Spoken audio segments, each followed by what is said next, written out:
Hello friends, आज का जो हमारा टॉपिक है दैट इज़ एनो सिग्नलिंग, जिसको हम नाइट्रिक ऑक्साइड सिग्नलिंग कहते हैं। ठीक है, नाइट्रिक ऑक्साइड सिग्नलिंग भी एक, ये जो सिग्नलिंग है ये भी एक टाइप की कैसी सिग्नलिंग है, ये भी एक जीपीसीआर सिग्नलिंग ही है।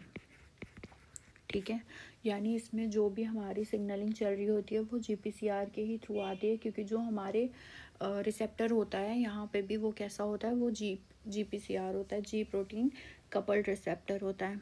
ठीक है, तो ये जो सिग्नलिंग होती है वो दो सेल्स में चलती है, दो जगहों पे चलती है। एक तो हमारे एंडोथेलियल सेल्स में चलती है, ठीक है, एंड स्मूथ मसल्स में भी चलती है। दोनों का कंबाइंड एक्शन की वजह से नाइट्रिक ऑक्साइड सिग्नलिंग चल पाती है। ठीक है, तो सबसे पहले अगर हम बात करते हैं कि स्मूथ क्या होता है कि जो एंडोथेलियल सेल्स होते हैं, जैसे कि अगर ये आपकी ब्लड वेसल है, ठीक है, ये ब्लड वेसल है, तो ब्लड वेसल को अगर डायलेट करके रखना है तो यहीं पे ही ये सेल्स होते हैं। कौन से सेल्स होते हैं? ये ब्लड वेसल को लाइन करने वाले सेल्स कौन से हो गए? एंडोथेलियल सेल्स हो गए। ठीक है, अब ये जो एंडोथेलियल सेल्स हैं ये ब्लड वेसल को डायलेट रख पाएँ, इसीलिए इनके अराउंड जो यहाँ पे स्मूथ मसल्स होती हैं वो कैसी होनी चाहिए? स्मूथ मसल्स रिलैक्स करनी चाहिए। जब स्मूथ मसल्स रिलैक्स करेंगी तो ये एंडोथेलियल सेल्स जो हैं वो ब्लड वेसल्स को डायलेट करके रख पाएंगे।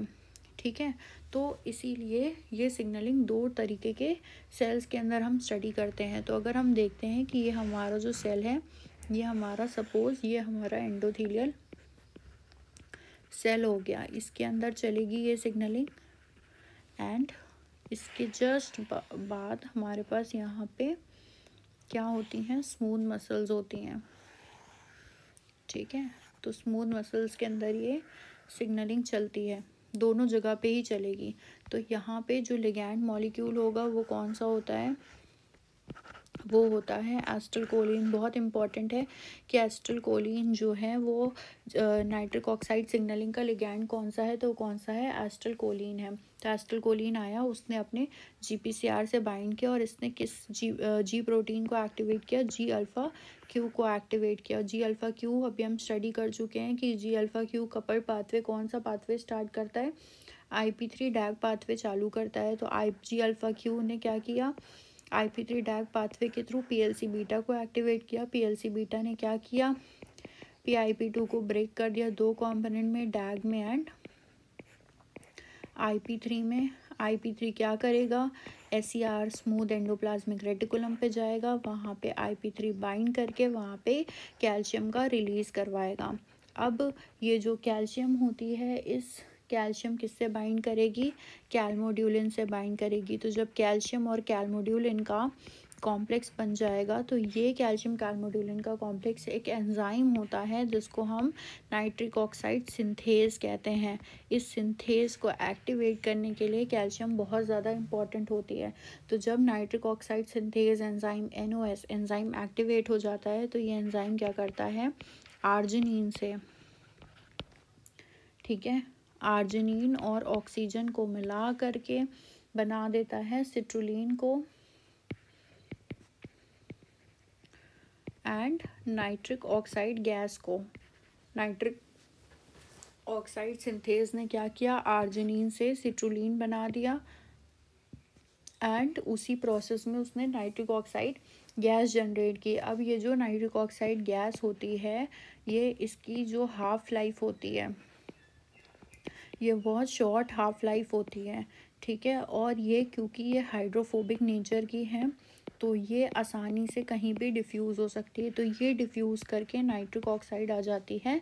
ये क्या है? स्मूथ मसल्स हैं जो एंडोथेलियल सेल्स को सराउंड कर रही हैं। तो यहाँ पे नाइट्रिक ऑक्साइड गैस आ गई। यहाँ पे आने के बाद ये नाइट्रिक ऑक्साइड गैस क्या करती है? इसके अंदर गुआनाइल साइक्लेज को एक्टिवेट करती है। ठीक है, इसको एक्टिवेट करती है। तो गुआनाइल साइक्लेज क्या करता है? जैसे एडिनाइलाइल साइक्लेज जो है वो ATP को स्कैम्प में प्रोड्यूस करा था, वैसे ही गुआनाइल साइक्लेज क्या कर देता है? GTP को कन्वर्ट कर देता है CGMP में। ठीक है, CGMP में GTP को कन्वर्ट कर दिया साइक्लिक GMP में, ठीक है। जब CGMP का लेवल बहुत ज़्यादा इन स्मूथ मसल्स में एक्टिवेट होने लगता है तो ये एक्टिवेट करता है प्रोटीन काइनेज जी को, ठीक है। और प्रोटीन काइनेज जी क्या करते हैं, इन स्मूथ मसल्स का रिलैक्सेशन करवाते हैं। जब ये मसल्स रिलैक्स करती हैं तो इसके ऊपर के एंडोथेलियल सेल्स जो हैं वो क्या कर पाते हैं, वो ब्लड वेसल्स को डायलेट कर पाते हैं। दैट मीन्स कि ये ब्लड वेसल्स का वैसो डायलेशन करवाते हैं। कब, जब स्मूथ मसल्स जो हैं वो रिलैक्स करती हैं तब। और स्मूथ मसल्स क्यों रिलैक्स कर रही हैं, क्योंकि पीकेजी प्रोड्यूस हो रहा है। और पीकेजी किसके थ्रू एक्टिवेट हुआ है, सीजीएमपी के थ्रू एक्टिवेट हुआ है, ठीक है। अब एक चीज़ और याद रखनी है कि यहाँ पे एक एंजाइम होता है जिसको हम कहते हैं फॉस्फोडाइस्ट्रेज। जैसे हर जगह पे फॉस्फोडाइस्ट्रेज था, वहाँ पे भी फॉस्फोडाइस्ट्रेज था जो एटीपी को एएमपी में कन्वर्ट कर रहा था। यहाँ पे भी फॉस्फोडाइस्ट्रेज है जो सीजीएमपी को जीएमपी में कन्वर्ट करता रहता है, ताकि बहुत ज़्यादा सीजीएमपी का लेवल हाई ना हो जाए, ठीक है। तो नॉर्मल कंसंट्रेशन में पहुँचाने के लिए फॉस्फोडाइस्ट्रेज एंजाइम जीएमपी को सीजीएमपी को जीएमपी में कन्वर्ट करता रहता है, ठीक है।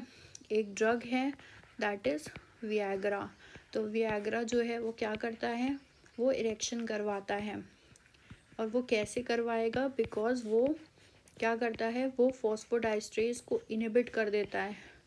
फॉस्फोडाइस्ट्रेज को इनहिबिट कर देगा तो फॉस्फोडाइस्ट्रेज जो सीजीएमपी को जीएमपी में कन्वर्ट करवा रहा था वो नहीं करवा पाएगा।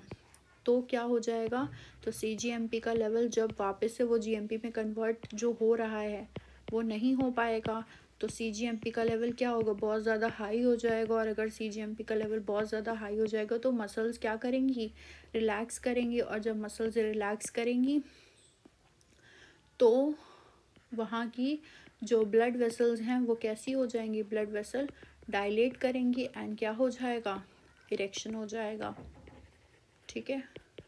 So this was all about the nitric oxide signalling, जिसमें हमने देखा कि एस्ट्रलकोलिन आता है। एस्ट्रलकोलिन ही यहाँ पे लिगैंड होता है, वो जीपीसीआर से बाइंड करता है, जी अल्फा क्यू को एक्टिवेट करता है। जी alpha Q IP3 डैग pathway start होता है।